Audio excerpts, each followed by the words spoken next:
Alright, so let's open this up and see what I did to get this guy running. It's, from the video you can see it's very rough. However, there's still a lot of work to be done. But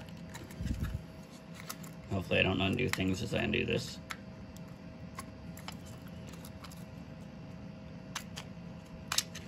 So I used the Digitrax decoder finder, and I went with their suggestion for this, which I think this was the right manual, the DN136D. It fits in there super nicely. It fits in the cab up here for now. Once I get the lights in there, that may change. What I've done in previous installations is wired, I can take this off, the truck section here. If you can see, I wire right to this metal part here for the wheel pickup. So both these go to the same wire, and then the opposite side, I guess. I follow the directions on here, which is this diagram that I follow. They call the left side firemen and the right side engineers. You can, once this is in DCC, I believe you can kind of change the direction of that and so forth. I followed Larry Puckett's the DCC guys video once again, as that's kind of my standard for this. But what I've added, I don't know if I've seen him do it, I probably have seen other people do it, but wiring actually to the truck itself for better pickup. In one video I just recently watched, I think a lot of people wire up here on the top metal part, but then you have to get connectivity between this part here and this part. There's a section where the two metal pieces slide back and forth, and you got it, that's just one more area of contact. That's not a direct wired soldered contact. That can get dirty and grimy and worn down over time. So I just cleaned the commutator in both directions, and that's a lot better. I took the, what is it, the brush up here on the top, took that out, cleaned that off. I probably should do the bottom one. It runs pretty smoothly, as you saw in the video. I definitely need to lube it and clean the gears. I put new wheels on. I got like a 6-pack of the ready to run wheels, which I'm assuming are not the sintered old style wheels, which were these. I took them off. They definitely look different. Probably because they're newer, the new ones that I put on, the ready to runs, but they're supposedly better for conductivity. So this guy's in pretty decent shape. I need to get some couplers. I've got the shell on, it fits. I probably should use some Kapton tape instead of this painter's tape, but I just wanted to see that once I got the shell on. My history with these things is I've gotten better over time with soldering a lot better, actually. But sometimes things aren't perfect, and I can always tell if I haven't assembled things correctly or if I don't have a good soldering joint. When I put the shell on, it doesn't work after I've tried it without the shell. So I always do a test run without the shell, but usually with all the fiddling of the wires and pushing down and maneuvering of things, once you get the shell on through that process, a lot of times if you don't have a good joint, it's going to show and undo itself once you put the shell on. So that was a test run with the shell on. Something is definitely rubbing. It's probably this wire right here, now that I'm looking at it. If you can see, this is probably touching the flywheel as it's rubbing. You don't hear it here, but it gets magnified on the shell. It could also be, once I put the shell on, it could be pushing something down onto here. So I got to kind of figure that out. It's a small engine, so it's kind of hard to maneuver too much with these things. I could totally clean up the wires, and like you can see, there's slack on this one. This probably can, I could probably shorten all of these wires a little bit, actually, so it doesn't come up this much. But I get very hesitant because I have usually in past over shortened the wires, and then when I have to redo something, I don't have enough wire left. I did buy a couple of harnesses with my 44 tonner project, so I have some extra harnesses, so I've got some extra wire and a few extra harnesses in case I do cut this too short. So that may be something down the road. But for now, I kind of wanted to just make sure it runs. I don't have LEDs, so I got to get LEDs for the rear back here, and obviously for the front. And I don't know, I'm pretty pleased with how this project is coming out. The painting was one whole long project, and then getting this thing wired up was another. So pretty psyched about it. Something's broken off on this part of the brake wheel, or the brake. I need to get another one of those. So yeah, I think that's going to be it for this portion of the update. I need to touch up some things on the shell, get this guy a little bit more fine-tuned, and then take a look in the, I've been using Decoder Pro, and so I can take a look at all the voltages and CVs and things to get it running smoother. But for now, for considering the shape of it, when I started this project, how old it is, I am psyched that this guy is up and running. It's running smoother now than it ever did out of the package back in probably 1986, 1988, when my dad first bought this. So I am super, super psyched. And if you have any questions, let me know. I know there's tons of videos out there on wiring up blue boxes, as this is, if I didn't mention. However, I do know that this is one thing I don't see a whole lot of when you wire directly to the truck contact. I think I've seen one video do that, which gave me the idea, but I've seen a lot of conversion videos, and they don't do that. And that drastically increases the track to wheel to engine pickup. And I don't think there's any other mods on here that are noteworthy. Everything else is pretty direct, standard Digitrax to Blue Box. So thanks for watching this portion. The next little project I had been working on was the Willoughby Garage, which is sitting in its final location here. I think it looks pretty good. It's kind of a background building. It's a little thinner, or not as deep as it probably should be realistically if I were to have a car go into the garage. And the door is not optimal, but I'm kind of going for an old school vibe. So if I remove it, you can see the ground, which I've put in there. The roof is underway. I got the panels on there. I laid it kind of as tar sheets and not overlapping. I'm not sure if I'm gonna like the finished look of that, but I need to weather it, and then we'll take a look. I'm also not sure if there's gonna if I'm gonna put anything up in this area up here to kind of break up that open blank space whether some signage, old signage, a window, some kind of machinery, vent, smokestack, something, I'm not really sure.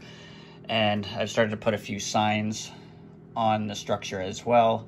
I probably need to weather them a tiny bit and touch things up. There's some gaps underneath that I need to address. I think those get hidden by the turf, if I'm not mistaken. Yeah, they pretty much do, but I kind of like to have everything kind of official. You can see the inside of it as I've constructed it with my normal method of cross bracing. So that's pretty much the Willoughby Garage. I decided to go with, I think I might have done some updates on my Instagram page, and initially I had this looking like it was painted. You could see the, how can I describe it? The, I'm drawing a blank for, it looked like it was painted right onto the panels, so you could see the edges, the recessed edges up through the sign. But then it was kind of hard if you look, it's going out of focus, but right where Willoughby, the word is, would be kind of not quite on one of the panels of wood behind it, so it kind of obscured the readability of it. So I decided to go with more of just like a metal sheet kind of sign, kind of the way I did these as well. So I think once I weather them a tiny bit, they'll look pretty good, but that's what I went with. I have to eventually light it and, like I said, touch it up. So that's the Willoughby Garage, and I need some details on the outside, probably a gas tank, like a fueling tank, and then some other details to make it look lived in, and then obviously some foliage and things around it. But this back hill is starting to take shape. Again, that's a stand-in. I've got the road kind of mocked out where that's going to go, and a structure. I think I have the blueprint for it, or the base for it, something about that size, that shape. I'm not sure if I'm going to go scratch built or purchase something. I've not found anything that I've been liking yet, but that's the Willoughby Garage project. So just a quick update on the Rapido issue with my RS11 here. I've solved this section of track's problem temporarily. It was not level, as some of you had mentioned, to look at the track work. So I have temporarily a piece of paper under here. It's actually the paper underneath the decal that I just folded and put under there just enough to raise it up just a tiny bit. This track is attached to the right side panel here that lifts out, the lift out section, and then it just sits on top of the roadbed on the left side here where my finger is. So this paper, if I were to remove the lift out, that piece of paper would probably just be loose and fall off. But it holds this section of the rail up just enough to make it level, so I don't have any problems. It's kind of temporary, but it is obviously a track issue.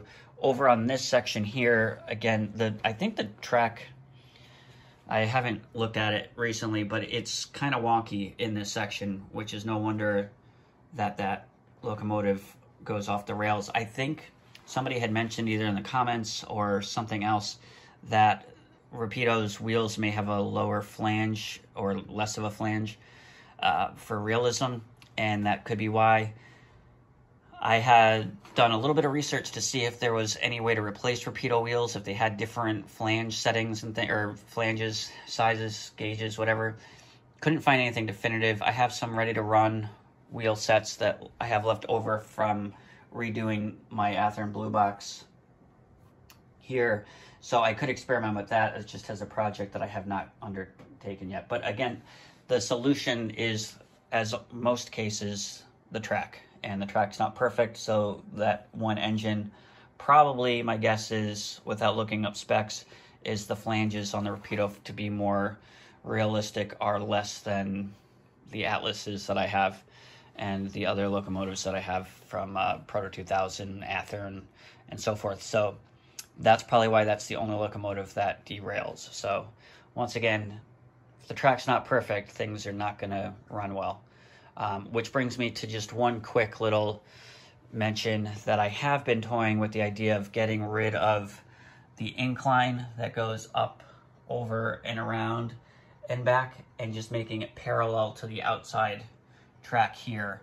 it would be a lot of work, kind of an expense. I'd have to replace essentially the track from about here. I'd probably tear it up back here all the way around to the other underpass here. So I would have to tear up, and then all inside as well, the hillside. So I'd have to tear up all of this track and then replace it and have it run parallel to here and have a double bridge. It would get rid of my troublesome trestle that I have. So that's something I've been toying around with. This track would stay to feed the industry that I have, Sinescu cold storage right there. That would have to stay. I could possibly add a short runaround on this section, but I would get rid of all of this track here. This hillside would be kind of pointless, except it would be a visual block between this section and that section. But there's some track opportunities or modifications that I could do, either adding more track on this side, having, you know, a siding off of here or a runaround off of here that would go through, you know, this section. So there's some possibilities there. And then where the reversing loop section comes in, this, I would get rid of this as well. And my plan would be essentially to have this track come across and through and connect back into here. And then what that would do is give me essentially an alternate route. This track now, because it's a reversing loop, it's on the outside.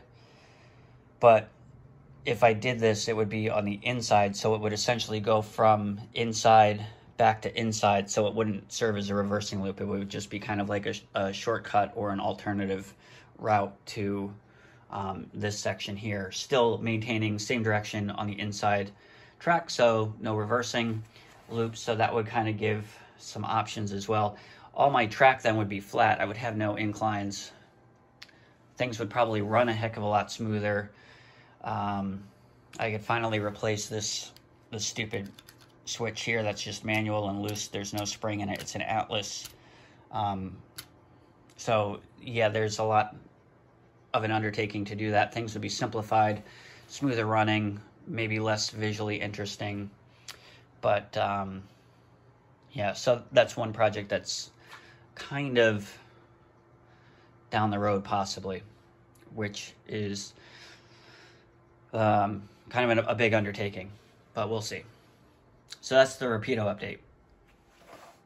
The last part of the June update are my new panels that I've been working on. I spent way too many hours in Canva working on these, but I like the way they came out. They look pretty good. The layout of them is pretty close to accurate. I've got the yard here, which ideally I would like to put here, but I don't have any fascia here. I could put a small piece of fascia across here, but I need to have access to this stuff under here. So I may do that sooner than later, but for now it stays here. And that is the layout for the whole Waterbury yard section. And then this is the whole yard section, or I'm sorry, the whole main table original layout section that I had. So essentially what I was talking about in the last section would be essentially to cut this part out and have it just run parallel along on the inside here. And then this part here, which is the reversing loop, would, instead of coming off of the outside, would come off of the inside. So it would just, this would come straight across the top of my finger and then back in here. And then this part here, this little diagonal section, would essentially get removed, and this would just go back up to here. So it would serve as the inner loop. So the inner part would just essentially split. You could either go this way, the main direction, or come up into this section here, and you'd end up at the same spot. You'd end up on here. So that's kind of visually how that works. And then I did the whole Willoughby panel as well. So this is what Willoughby looks like, and that is on there as well. I designed those panels in Canva, printed them out, spray mounted them onto the backs of sketch pads actually that were finished, and then I just painted the edges black, and they look pretty good. Ideally, I would like them behind plexiglass or something, but that's a little too much. But the designs are done. That's the hard part. And then mounting them, if I want to take this off and move it, it's easily done. So kind of pleased with the way that came out. And then I think I had shown my main panel last update or two, or a couple of updates ago. I've kind of refurbished or redesigned this a tiny bit so it looks a lot neater. So now things look a lot better sooner than later. I always say that I need to get some more fascia for this because this just looks atrocious, and finish off the fascia there, and probably actually get legit for under here as well. This I need to leave kind of the way it is just because it's the lift out. I don't want to have a panel here that I'd have to kind of worry about or add extra weight to. So that's going to wrap it up for this month's update. Have a great June. Have a good summer. I have the summer off being a teacher, so hopefully some good projects will get underway, and enjoy the weather. So just a quick little update on the Blue Box project. I got the LED headlight working and put the glass in the cab. Still is not running as smoothly and as quietly as I would like, so I need to do some more lubing. Check the gears, make sure nothing is cracked, and kind of really fine-tune the insides of it a little better than I had done. I just did a quick job to get it up and running. You can see it's not consistent, but it's running. Could be better, could be a lot worse.